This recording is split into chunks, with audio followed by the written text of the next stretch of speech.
Hello বন্ধুরা, তোমরা কেমন আছো? আশা করছি সকলে সুস্থ আছো, ভালো আছো। তো আজকে দেখো কোনো ব্লগ নিয়ে আসিনি, আজকে এসেছি একটা রেসিপি নিয়ে।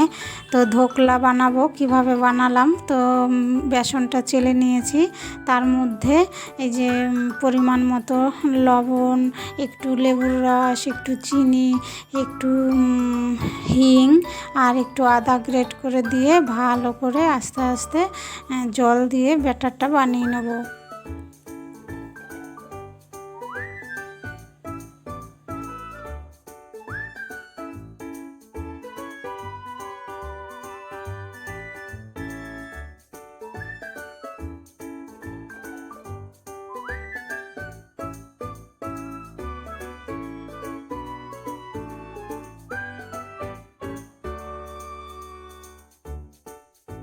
তো অল্প অল্প করে জল দিতে হবে আর মিশাতে হবে, একসঙ্গে জল দিলে পাতলা হয়ে যাবে।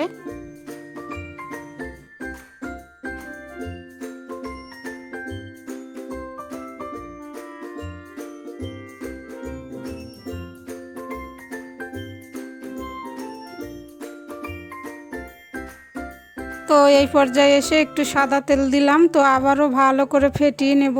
তারপরে এই যে ঢেকে রেখে দিলাম ফেটিয়ে। তো এখন একটা কেক টিন নিয়ে নিলাম। তো একটু সাদা তেল দিয়ে ভালো করে মেখে নিলাম।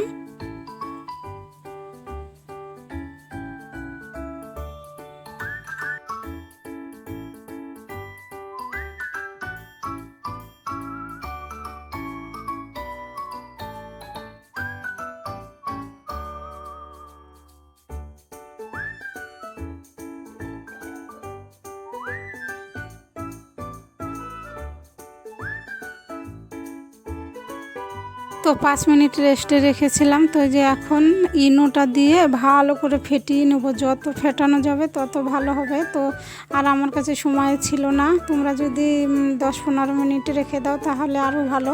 তো এই যে ইনো দেওয়ার পরে বেশি সময় রাখা যাবে না, সঙ্গে সঙ্গে ভালো করে ফেটিয়েই চাপিয়ে দিতে হবে উনানে।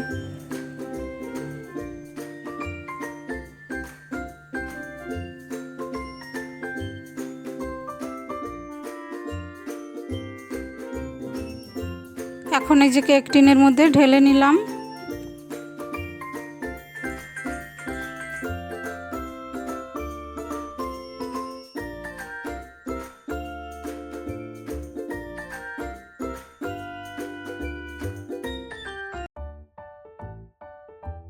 তো দেখো কড়াইটা ফ্রি হিট করে নিয়েছি একটু জল দিয়ে। তো যে এখন বসিয়ে দিলাম ধোকলার ইয়েটা।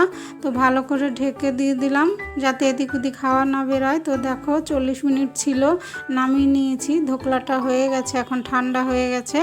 এখন প্লেটে নিয়ে নেব।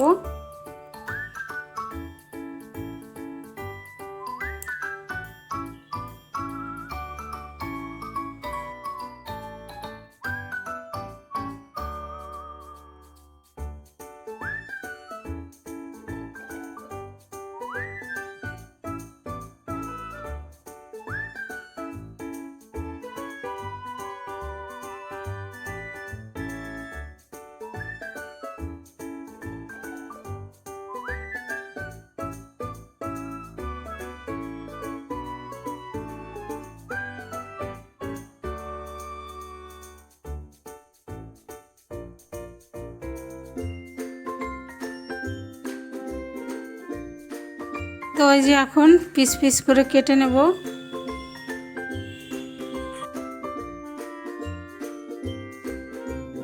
খুব সুন্দর তুলতুলে হয়েছে, নরম হয়েছে ধোকলাটা, আর খুব স্পঞ্জি হয়েছে।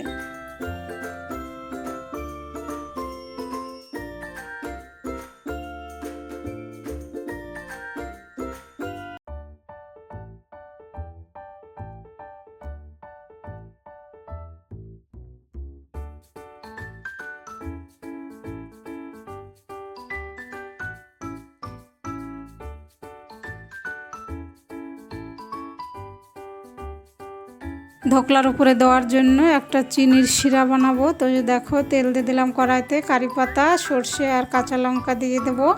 তারপরে জল দিয়ে দেবো।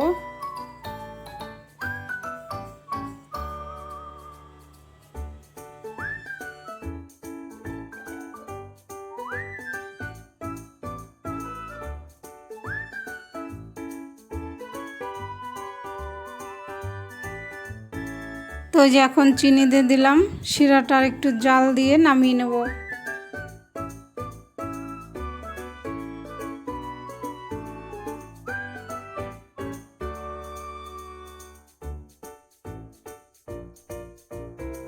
তো শিরাটা রেডি হয়ে গেছে, দিয়ে দিলাম ধোকলার উপর দিয়ে। তো এখন একদম পরিবেশনের জন্য রেডি।